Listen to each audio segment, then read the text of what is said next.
요즘 많이 무덥습니다. 오늘은 비가 예고돼 있긴 한데, 아침에 살짝 비가 조금 뿌리긴 했지만, 오후에 비가 예고되어 있습니다. 참, 너무 무덥고 폭염 속에 지내다 보니까, 정말 이 땅에서 우리가 할 수 있는 것이 아무것도 없구나, 라는 것이 날로 더, 정말 우리가 체감할 수 있는 것 같습니다. 비 또한 우리가 내리고 싶다고 내릴 수 있는 것이 아니죠. 하나님께서 그 모든 것들을 주셔야지만이 우리가 이 땅에서 누릴 수 있다라고 봅니다. 그래서 우리가 감사라고 하는 것은 정말 우리 힘으로 할 수 없을 때 나오는 것이 감사여야 된다라는 거죠. 지난주 우리가 맥주제를 보냈습니다. 한 해의 절반을 정말 하나님 앞에 감사하면서 우리가 맥주절 감사 예배로 지난주에 보냈죠. 그러면서 지난주 말씀이 정말 우리의 기억이 머무는 하나님께서 함께했던 그곳에서 우리의 삶이 감사로 흘러가자라고 흘러보내자라고 하는 제목으로 지난주 말씀을 제가 전했습니다. 혹시 기억나신가요? 그래서 정말 중요한 것은 우리의 기억이죠. 지난주 신명기 말씀을 통해서 우리가 보게 된 것은 이스라엘 민족이 출애굽을 하면서 그 고생 끝에 하나님이 원하시던 정말 젖과 꿀이 흐르는 가나안 땅에 입성하게 되었을 때 그들이 감사하는 그런 것을 통해서 기억하지 못하면 감사가 나오지 못한다라는 거죠. 우리의 삶도 마찬가지입니다. 우리가 살아가는 삶이 정말 남들을 보기에는 처자들은 예수도 안 믿는데 부자고 편안하게 생활하는 것 같고 나는 예수 때문에 믿는 것 때문에 완전히 찌릿찌릿 완전히 가난 속에서 벗어날 수도 없는 것 같고 열심히 일을 해도 되는 거 하나도 없고 그렇게 생각할 수도 있습니다. 그런데 잘 생각해 보시면 이런 기억이 언젠가는 우리가 하나님 앞에 감사할 수 있는 조건이 되지 않을까 봅니다. 너무 풍족하면 하나님을 떠날 수밖에 없습니다. 지금 한국 교회가 정말 감사하는 그 감사의 마음이 정말 행위로만 드려지지 진정한 믿음의 감사가 드려지지 않는 것에 너무 안타깝습니다. 그래서 오늘은 지난주 우리가 맥주제를 보냈지만 이제 거기서 끝나는 것이 아니라 우리의 삶의 자리에서 어떻게 감사해야 될까라고 해서 연장해서 제가 말씀을 이어갈까 합니다. 감사는 절기로서 우리가 지난주에 절했지만 그것이 하나의 한 주의 이벤트성으로 끝나면 안 된다는 거죠. 감사는 그날만 드리는 것이 아니라 그날 이후가 더 중요하다는 거죠. 진짜는 그죠? 우리가 맥주 감사를 지난 이번 주부터가 더 중요하다는 것이죠. 종종 우리가 감사가 입술에서만 멈춰버리죠. 예배 시간에는 제가 이렇게 하나님의 말씀을 들을 때 여러분께서 감사합니다라고 고백할 수 있습니다. 그죠? 옆 사람하고 한번 고백해 볼까요? 당신을 보니까 너무 감사합니다. 별로 감사하지 않나요? 함께 예배 드리니 너무 감사합니다. 오늘 제가 왜 이렇게 말을 하는지를 제가 본론에 들어가서 제가 이렇게 하는 이유가 있습니다. 감사는 훈련이기 때문입니다. 오늘 우리가 감사하는 말은 쉽지만, 그죠? 말로 끝나버리는 게 감사가 아니라는 것을 좀 기억했으면 좋겠습니다. 감사는 우리 삶에서 나타내는 것입니다. 그만큼 어렵다라는 거죠. 왜냐하면 감정이 아니라 우리의 태도이고 우리의 선택이 된다라는 겁니다. 기분 좋을 때만 감사하는 것은 누구나 할 수 있죠. 나 기분 좋으니까 당연히 감사할 수 있습니다. 그런데 반대 상황, 정말 상황이 어렵고 무너질 것 같은 그런 어려움 속에서 감사할 수 있는 그 마음, 그것이 진짜 믿음의 감사라는 겁니다. 그걸 꼭 좀 기억했으면 좋겠어요. 내가 어렵고 힘들 때 하나님 앞에 내가 감사할 수 있냐 없냐, 그것을 우리가 좀 기억을 꼭 했으면 좋겠습니다. 왜냐? 감사는 훈련입니다.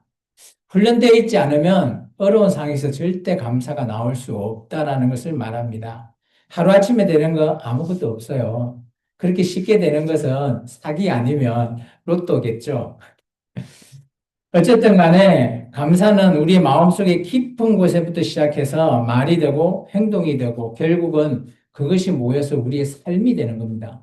그래서 우리는 우리의 입술을 넘은 감사, 그게 뭘까? 말로만 끝나는 게 아니라 우리가 실천하면서 우리 일상 속에서 우리의 삶이 정말 노래처럼, 찬양처럼 감사가 흘러나가는 것, 그것을 나누고자 하는 겁니다. 바울은 골로새서 3장을 통해서 감사가 어떻게 우리의 삶 전체에 머물러 있는지 세 가지 정도 우리에게 말하고 있습니다.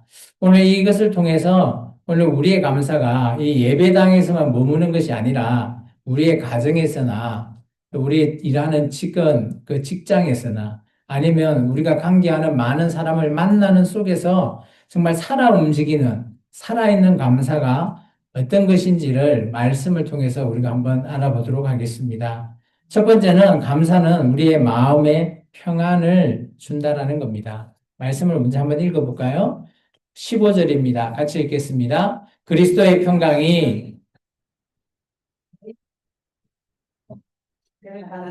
너희는 또한 감사하는 자가 되라. 감사는 단지 고맙습니다, 뭐, 감사합니다, 이렇게 말로 끝나버리는 것은 아니라고 제가 얘기했죠. 진짜 감사는 우리 마음에서부터 시작하는 마음 깊은 곳에서부터 시작된다는 겁니다. 바울은 그리스도의 평강이라고 그것을 표현하고 있습니다. 그리스도의 평강이 우리의 마음을 주장할 수 있게끔. 여기서 주장한다라는 것은 원어를 찾아보니까 심판하다, 지배하다라는 뜻이 있어요. 그게 내 마음이 내가 지배하는 게 아니라 예수 그리스도의 평강이 내 마음을 지배하게끔 도라라는 것입니다. 좀 어렵습니까? 쉽게 말해서 우리의 마음을 다스리는 기준이 불안이나 상황이 아니라요. 예수님의 평강이 되어야 되는 거죠. 우리가 어떤 일을 딱 할 때, 저거 어떻게 되지? 근심하고 고민되고 미래에 대한 그런 것들이 계획했을 때 이게 과연 될까? 그런 마음을 누구나 갖습니다. 그렇지만 우리가 오늘 그런 마음은 우리에게 불안만 조정할 뿐이죠. 감사를 나오게 하지 못하는 그런 상황입니다. 그럴 때 우리가 예수님의 평강이 우리를 주장하게 하라라는 겁니다. 마음이 평안하지 않으면 감사는 절대 그저 나오지 않죠. 여러분, 감사는 정말 내가 기분 좋을 때는 당연히 나오는데 내가 어려울 때 감사가 나오던가요? 그래서 제가 추수감사절에도 막 여러분 하루에 세 번씩 감사의 조건을 찾아서 감사하십시오 라고 제가 하잖아요. 우리가 좀 전에도 얘기했잖아요. 뭐뭐 해서 만나서 감사합니다. 이렇게 감사하는 것이 형식적으로, 외형적으로 보일 수는 있겠지만 그것이 점점점 내 삶에 녹아 있을 때 이 훈련이 되어 갈 때 우리가 어려움 속에서도 감사할 수 있는 마음이 생긴다라는 겁니다. 왜 그럴까요? 내가 내 마음을 주장하면 절대 그것이 생길 수가 없어요. 왜 그러죠? 오늘 15절 말씀처럼 예수님이 나의 마음을 주장하고 있을 때 가능하다라는 겁니다. 그래서 우리는 훈련이 꼭 필요한 겁니다. 그죠? 물론 예수님이 우리를 주장하고 우리를 꽉 붙잡고 있기 때문에 우리가 이 훈련을 통해서 언제나 어려울 때, 힘들 때 위기를 극복해낼 수 있는 감사가 우리 입에서 나온다는 것입니다. 말씀을 또 하나 볼까요? 요한복음 말씀을 같이 한번 읽어보겠습니다. 평안을 너에게 끼치노니 곧 나의 평안을 너에게 주노라. 내가 너에게 주는 것은 마음에 근심하지도 말고 두려워하지도 말라. 예수님께서 그죠? 평안을 너에게 끼치겠다. 이 해석을 조금 완활하게 끼친다. 뭐 이런 표현은 좀 그러죠. 평안을 주겠다라는 표현이죠. 쉽게 말해서 예수님은 우리에게 세상이 줄 수 없는 평안을 주실 수 있는 분이라는 거예요. 세상은 어떻습니까? 그죠? 적자생존 많이 들어보셨죠? 저 사람을 누르지 않으면 내가 올라설 수 없다. 그것이 세상의 사람들의 일반적인 생각입니다. 그런데 예수님은 전혀 그렇지 않아요. 성결하고 합니다. 내가 섬겨야지, 그죠? 내가 그 사람보다 더 커지고 더 올라간다라는 겁니다. 놀랍지 않아요? 내가 그 사람보다 섬기면서 낮아져야지, 그죠? 내가 높아질 수 있다? 세상과 정반대의 얘기를 하고 있습니다. 그 안에는 예수님이 주는 평강이 있기 때문에 가능하다라는 겁니다. 그 평안은 우리 안에 있을 때 우리는 감사할 수 있는 사람이 되고, 감사는 상황이 좋아서 하는 게 아니라 내 안에 계신 예수님으로 말미암아 평안을 주시기 때문에 내가 할 수 있는 거예요. 이 땅에서 내가 모든 것을 다 했다? 그거는 오산이죠. 오해가 되기도 합니다. 내가 할 수 있는 건 아무것도 없는 거예요. 뭐 내가 해가지고 잘못했다? 물론 책임이 내가 지어진다라고 하지만, 그죠? 그렇게 세상 사람들은 인식을 하기 때문에 저 사람을 밟고 서야 돼. 라는 생각이 강합니다. 근데 예수님은 그러지 않아요. 저 사람과 함께하고 그 관계가 선으로 선한 관계를 살아야 되고 그 사람을 네가 먼저 섬겨라는 겁니다. 섬긴다는 뜻이 뭔가 아시죠? 그죠? 서비스. 그죠? 그 사람을 열심히 서비스하라는 겁니다. 그게 예배이고요. 또 예배 자체가 섬김을 나타내는 겁니다. 그래서 우리가 드리는 이 예배 또한 하나님을 섬기는 자세예요. 그걸 지금 우리가 훈련하고 있는 겁니다. 예배 또한 우리의 훈련이 되죠. 이게 감사입니다. 어떤 감사요? 내 뜻대로 내가 감정적으로 일어나는 감사가 아니라 내 안에 주장하시는 예수님으로 말미암아 내가 나아갈 수 있는 평안을 또한 하나님이 주시는 그 감사를 어려운 상황에서 할 수 있다라는 것을 말하는 겁니다. 빌립보서 말씀 우리가 잘 아는 말씀인데 같이 한번 읽어볼까요? 6절과 7절입니다. 아무것도 염려하지 말고 다만 모든 일에 기도와 간구로 너희 구할 것을 감사 하나님께 아뢰라. 그리하면 하나님의 평강이 그리스도 예수 안에서 마음과 생각을 이 빌립보서 말씀은 제가 방금 했던 말을 역순으로 말하는 거죠. 그래서 처음에 제가 그죠 예수님 안에 있어서 우리의 마음의 생각을 지키는 그 평강이 있으면 오늘 예수님께서 우리에게 주는 이 감사가 난다. 이 반대로 얘기한 겁니다. 빌립보서는 제가 얘기했던 말씀과 좀 반대죠. 그렇지만 감사는 염려를 이기는 믿음의 표현이라는 겁니다. 기도할 때 감사할 수 있고요. 하나님의 평강이 우리 마음을 지켜줄 때 우리가 감사할 수 있다라는 겁니다.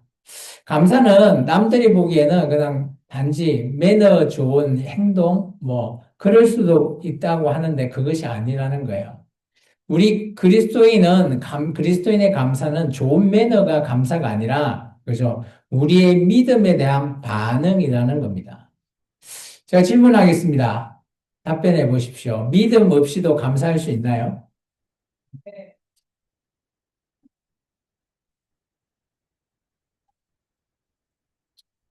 답변을 잘하는 사람도 있고 웃는 사람도 있는데 웃는 사람은 어떤 의미죠? 오늘 우리의 마음을 한번 들여다보십시오. 혹시 우리의 평강이 아닌 불안이 감사가 아닌 불평이 우리 마음에 차지하고 있다면 감사하는 마음은 어떤 상태일까요? 그것은 그리스도의 평강이 우리와 함께하는 상태가 아니라는 거예요. 쉽게 말해 세상 말로 이런 말로 제가 표현해서 좀 죄송한데 믿음이 없는 감사는 가짜입니다. 짜가죠. 그래서 아까 우리 전도사님이 답변을 바로 1초도 안 돼서 얘기했죠. 믿음 없이 감사할 수 있나? 있다라는 거죠. 성경에도 나옵니다. 예수님 시대 때 바리새인들이 그런 거죠. 바리새인들은 그죠? 믿음 있는 척 하면서 11조도 잘 드리고요. 그죠? 그것도 그들이 드리는 11조는 작은 11조, 큰 11조는 드리도 안 해요. 그리고 그들이 믿음 있는 척 하면서, 평신도들을 자기들이 열심히 또 인도하고 있는 그런 모습. 그래서 예수님이 이런 비유가 있습니다. 성경에 보면, 장님이 장님을 인도하는 꼴이다라는 것. 그들이 바리새인한테 얘기한 거죠. 장님이 어때요? 장님을 인도할 수 있나요?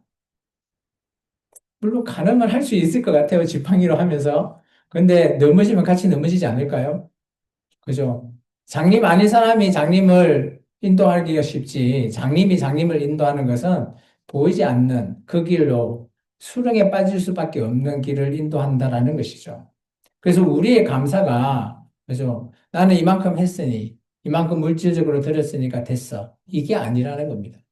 우리의 감사는 우리의 믿음의 반응이래 돼요. 나의 믿음의 반응. 내가 얼마만큼 예수님을 사랑하고 하나님을 사랑하는 데에 대한 감사인지를 우리가 한번 돌이켜 봐야 된다는 것입니다. 두 번째 감사는, 그죠? 그러면 나 혼자만의 문제일까요?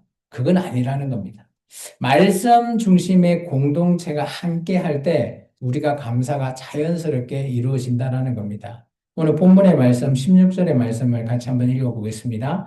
그리스도의 말씀이 너희 속에 풍성히 거하여 모든 지혜로 피차 가르치며 건면하고 시와 찬송, 신령한 노래를 부르며 감사하는 마음으로 하나님을 찬양하고 감사는 혼자만의 것이 아니에요. 물론 혼자 감사할 수는 있죠. 그런데 오늘 바울의 입장은 그겁니다. 혼자만서 지킨다라는 것이 아니라 감사는 공동체 안에서 더 깊어지고 더 풍성해진대요. 잘 보시면 가르쳐야 되죠. 건면해야 되죠. 그러면서 그 안에서 찬양과 노래가 우리 마음에 있는 것이 하나님을 찬양하고 있는 마음.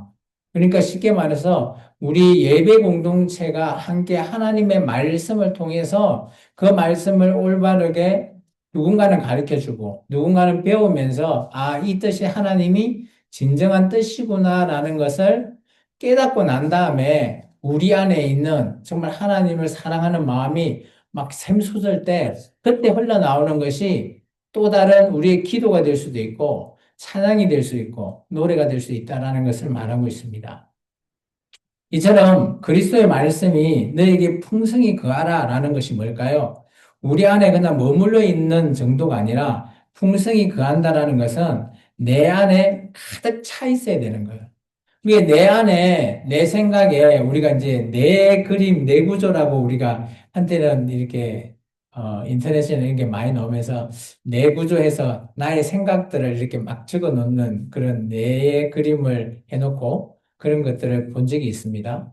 우리 각자 안에 나의 뇌는 어떤 생각을 가장 많이 할까? 한번 시간 날 때 한번 그려보시기 바랍니다. 내 안에 하나님을 사랑하고 하나님을 찬양하는 것이 많은지, 아니면 세상 속에서 내가 원하는 뭐를 보는 건, TV를 보거나, 뭐 다른 방송을 보거나, 인터넷을 보는 것이 많은 건지, 아니면 누군가의 관계 속에서 운동을 열심히 하는 것이 내 속에 있는 것이 많은 건지, 이런 것들을 한번 그려서 각자의 자리에서 나는 어떤 생각을 주로 하고 있을까를 한번 생각해 보시기 바랍니다.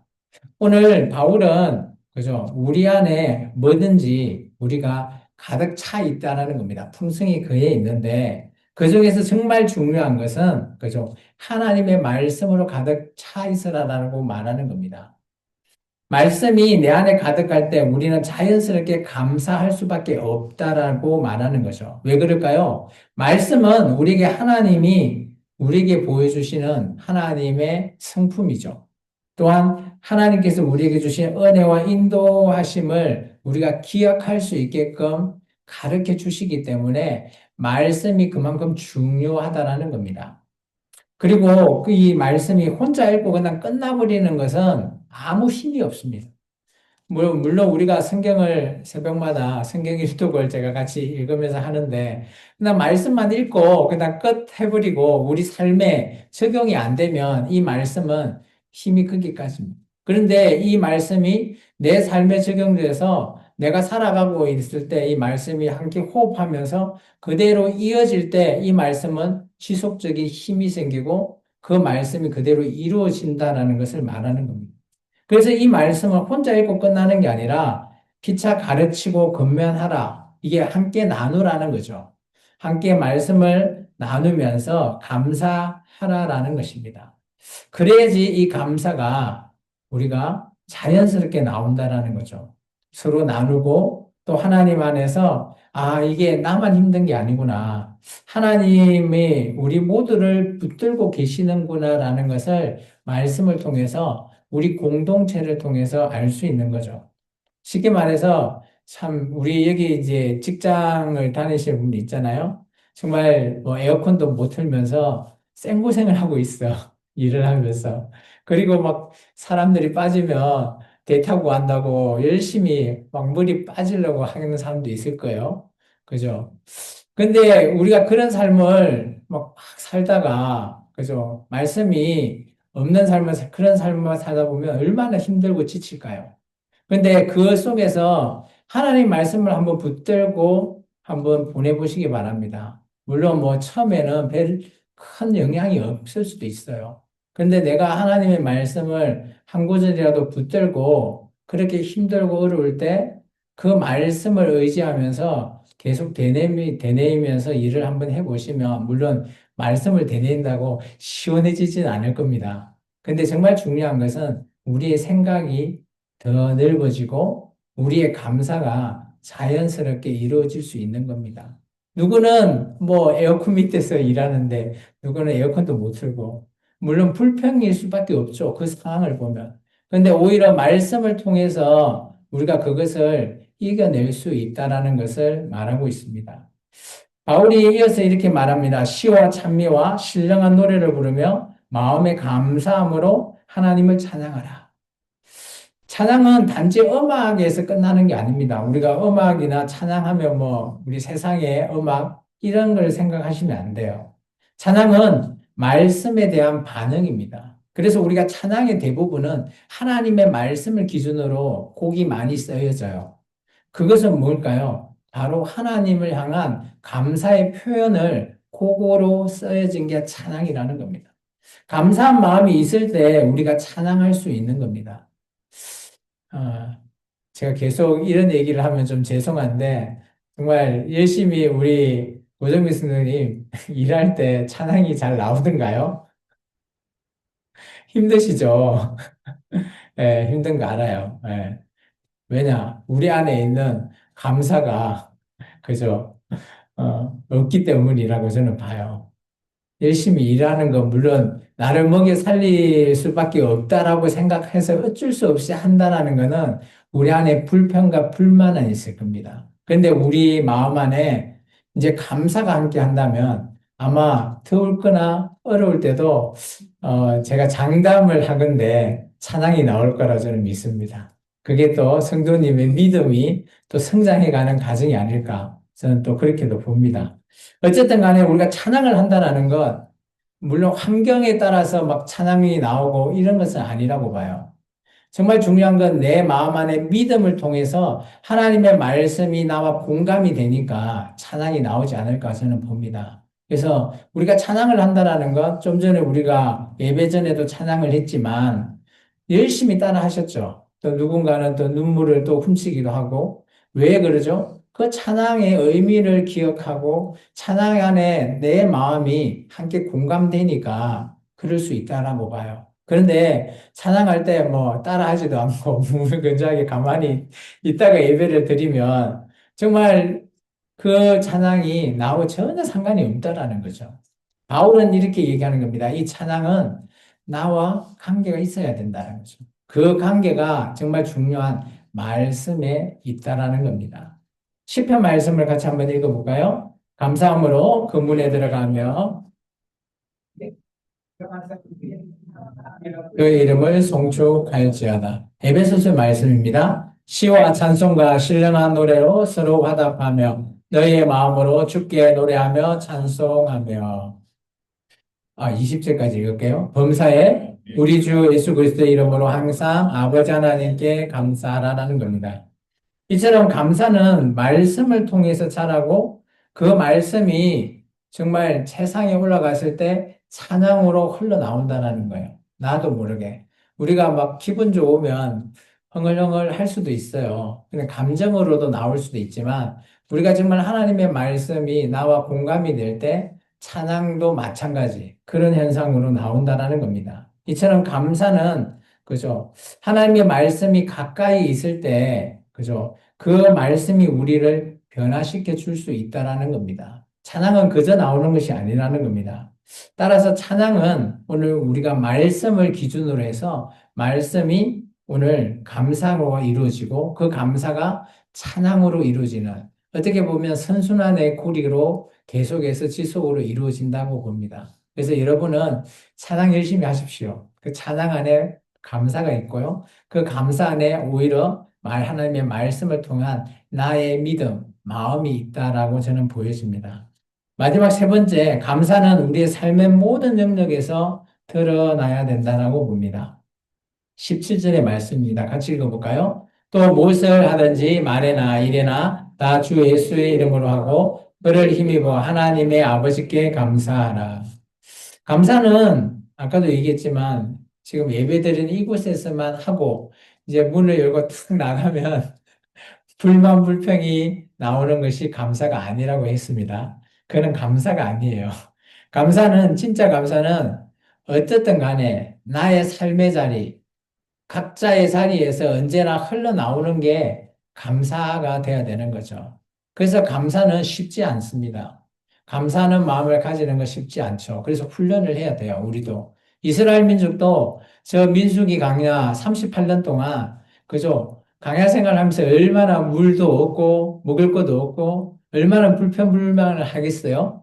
그 속에서도 하나님께서 그때마다 물도 주시고, 만나라고 하는 음식도 주시고 할때 어땠을까요? 감사하는 마음이 생기지 않을까요? 또한 잘못하면 하나님께서 제 하나님 앞에 제사 드리는 훈련을 통해서 계속해서 38년 동안 하나님께 감사하는 훈련을 시켰다라는 겁니다. 오늘 우리 교회도 마찬가지로 저는 봐요. 우리도 우리의 삶 속에서 언제나 감사하는 마음을 늘 품고 살았으면 좋겠어요. 물론 세상 사람은 이렇게 하죠. 저 사람 참 긍정적인 사람이다. 그것 또한 우리 안에 하나님의 말씀으로 믿음의 표현이자 우리의 감사의 표현으로 말미암아 그렇게 우리가 얘기를 들을 수도 있겠죠. 어쨌든 간에 우리의 삶의 현장에서 감사가 언제나 함께 해야 되는 거죠. 오늘 말씀처럼 무엇을 하든지 말에나 일에나 다 그죠. 예수님의 이름으로 하고 하나님 아버지께 감사하라는 겁니다. 감사는 특정한 순간이나 그죠. 장소 또한 뭐 특정한 절기 이럴 때만 하는 것이 아니라는 거죠. 매일매일이죠. 그죠? 내가 말할 때, 일할 때, 이런 거니까 내가 뭐 일할 때도, 밥을 먹을 때도, 운전할 때도, 뭐 여러 가지 그런 거 할 때 전체 우리의 삶에서 주관하는 거에 바로 감사라는 것입니다. 우리는 종종 감사와 일상을 분리해서 생각할 때가 있죠. 그죠? 예배 시간에는 뭐 감사가 나오죠. 하나님 앞에. 그런데 회사에서 일할 때는 바빠가지고 감사하는 생각이 안 나올 수도 있습니다. 근데 그렇게 하지 마시라는 거예요. 언제나 우리가 하나님의 말씀을 통해서 찬양을 통해서 우리가 이런 감사가 선순환 고리처럼 언제나 흘러 넘치기를 원합니다. 기도할 때 감사할 수 있지만 사단과 부딪혀서 그저 시비 걸릴 때는 금방 짜증 내는 게 우리가 인간이죠. 그럴 때 우리가 그저 감사하는 마음을 훈련해야 될 줄 믿습니다.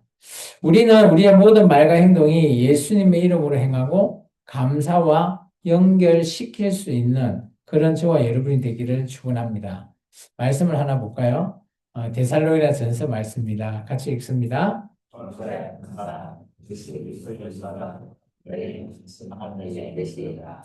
데살로니가 전서 5장에 보시면 16절부터 18절, 그죠? 우리가 이것을 개인에 대한, 그죠? 신앙인이 지켜야 될 세 가지, 뭐, 그런 요소인데, 그게 아니라 15절에 보면 인간관계를 할 때의 사원칙이거든요. 누군가를 만날 때 항상 선하게끔 선을 행하라고 얘기합니다. 그러면서 뭐 어떻게 해라? 항상 기뻐하라. 그리고 쉬지 말고 기도해라. 범사에 감사하라는 거예요.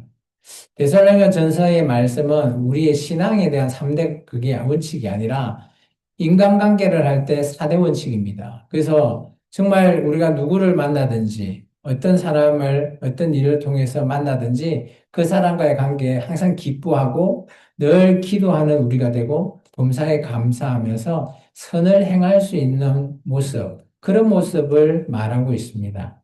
시편 말씀입니다. 같이 읽습니다. 여호와께 감사하라. 그는 선하시며 그의 인자심은 영원함이로다. 하나님은 언제나 선하심이 변하지 않으신 분이시죠. 우리도 마찬가지 상황이 아니라 우리가 하나님의 복사본 맞나요? 하나님의 복사본이 맞다면 우리 또한 언제나 그죠? 그런 하나님의 선한 그런 영향력을 우리가 늘 가지고 있다라는 겁니다. 그래서 하나님의 그런 성품을 가진 자로서 우리는 하나님이 선하시기 때문에 우리 또한 어떤 상황에서도 선할 수 있고 그런 행동을 할 수 있다라는 겁니다. 사랑하는 성도 여러분, 오늘 감사가 뭐라고요? 훈련이라고요. 감사가 뭐라고요? 선택이라고요. 감사가 뭐라고요? 찬양이라고요. 감사가 뭐라고요? 말씀이라고요. 어, 훈련, 그죠? 어, 말씀, 또 감사가 어, 선택, 감사가 우리 삶의 방식으로 나눠집니다. 여러분, 훈련 받을 준비 되셨나요? 다시 옆 사람과 인사할까요? 여러분, 옆 사람한테 당신을 만나서 정말 감사합니다. 진심의 마음으로 지금 감사한 거 맞아요? 아멘. 오늘 우리의 삶은 어떤 향기를 내어야 할지 우리 각자에게 예수님과 하나님께서는 우리에게 그 선택할 수 있게끔 하셨어요. 내가 정말 싫은 냄새를 낼 건지 아니면 예수 그리스도의 정말 참 좋은 그런 향기를 낼 것인지 오늘 그 모든 것들은 우리에게 다 선택으로 나와져 있습니다. 그런데 우리의 선택이 세상으로 따라가다 보면 하나님의 말씀과 저버리게 되고 감사가 자동적으로 그저 멀어지게 될 뿐입니다. 혹시 감사가 사라진 자리에 우리가 함께 하고 있다면 그것은 가짜니까 다시 진짜인 여러분으로 회복되시기를 바랍니다. 감사는 우리의 삶의 모든 영역에서 예수님의 이름으로 살아가는 사람들의 자연스러운 열매예요. 그래서 감사는 언제나 우리가 그죠? 행동할 때 나타내는 표현이죠. 믿음의 표현, 또 우리의 삶의 자리에서 나와야 되는 것이 바로 감사라는 겁니다. 오늘 이제 말씀을 이제 마무리할까 합니다. 감사는 말로 시작되지만 말로 끝나지는 않죠. 진짜 감사는 삶으로 이루어질 때 감사가 되는 것입니다. 비로소 그 깊이가 드러나는 거죠.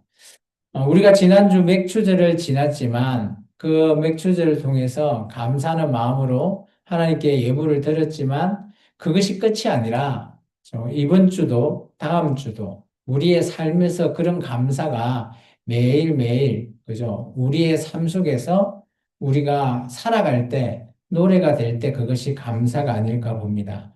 그 고백은 우리의 삶의 언어가 되어야 된다라는 것이죠. 하나님은 우리가 예배 시간에만 감사하는 사람이 아니라 매일매일 감사하는 사람, 그런 사람으로 남기를 원하십니다.